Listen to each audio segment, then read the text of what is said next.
شروع اللہ کا نام لے کر جو بڑا مہربان نہایت رحم والا ہے۔ اتبان بن مالک انصاری رضی اللہ تعالی عنہ رسول اللہ صلی اللہ علیہ وآلہ وسلم کے صحابی اور غزوہ بدر کے حاضر ہونے والوں میں سے تھے۔ وہ نبی کریم صلی اللہ علیہ وآلہ وسلم کی خدمت میں حاضر ہوئے اور کہا، یا رسول اللہ، میری بینائی میں کچھ فرق آ گیا ہے اور میں اپنی قوم کے لوگوں کو نماز پڑھایا کرتا ہوں، لیکن جب برسات کا موسم آتا ہے تو میرے اور میری قوم کے درمیان جو وادی ہے وہ بھر جاتی ہے اور بہنے لگ جاتی ہے اور میں انہیں نماز پڑھانے کے لیے مسجد تک نہیں جا سکتا۔ یا رسول اللہ، میری خواہش ہے کہ آپ میرے گھر تشریف لائیں اور کسی جگہ نماز پڑھ دیں تاکہ میں اسے نماز پڑھنے کی جگہ بنا لوں۔ راوی نے کہا کہ رسول اللہ صلی اللہ علیہ وآلہ وسلم نے اتبان سے فرمایا، انشاءاللہ تعالی میں تمہاری اس خواہش کو پورا کروں گا۔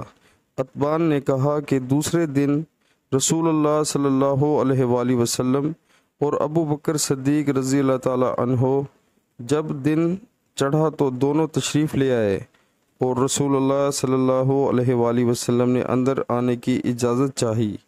میں نے اجازت دے دی۔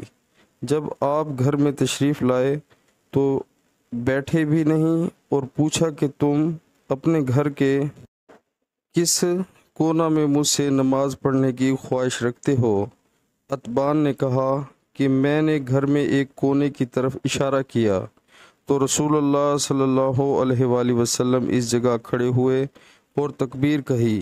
ہم بھی آپ کے پیچھے کھڑے ہو گئے اور سب باندھی۔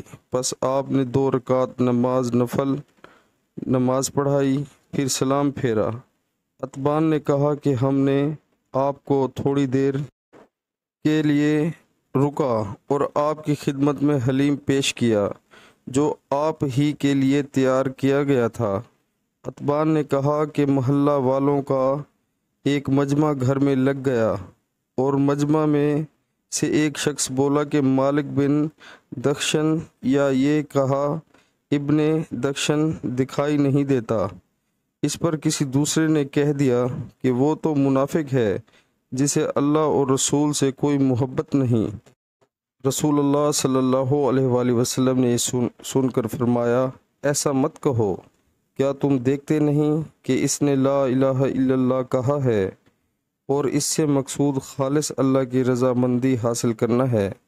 تب منافقت کا الزام لگانے والا بولا کہ اللہ اور اس کے رسول کو زیادہ علم ہے، ہم تو ظاہر اس کی تو جاہت اور دوستی منافقوں ہی کے ساتھ دیکھتے ہیں۔ رسول اللہ صلی اللہ علیہ وآلہ وسلم نے فرمایا کہ اللہ تعالیٰ نے لا الہ الا اللہ کہنے والے پر اگر اس کا مقصد خالص اللہ کی رضا حاصل کرنا ہو، دوزخ کی آگ حرام کر دی ہے۔ ابن شہاب نے کہا کہ پھر میں نے محمود سے سن کر حسین بن محمد انصاری سے، جو بنو سالم کے شریف لوگوں میں سے ہیں، اس حدیث کے متعلق پوچھا تو انہوں نے اس کی تصدیق کی اور کہا کہ محمود سچا ہے۔ صحیح البخاری کتاب نماز کا بیان۔ اس بیان کے بوقت ضرورت گھروں میں جائے نماز مقرر کر لینا جائز ہے۔ حدیث نمبر 425۔ پیارے مسلمانوں، اللہ تعالی ہمیں حدیث پاک سن کر اس پر عمل کرنے کی توفیق عطا فرمائے، آمین۔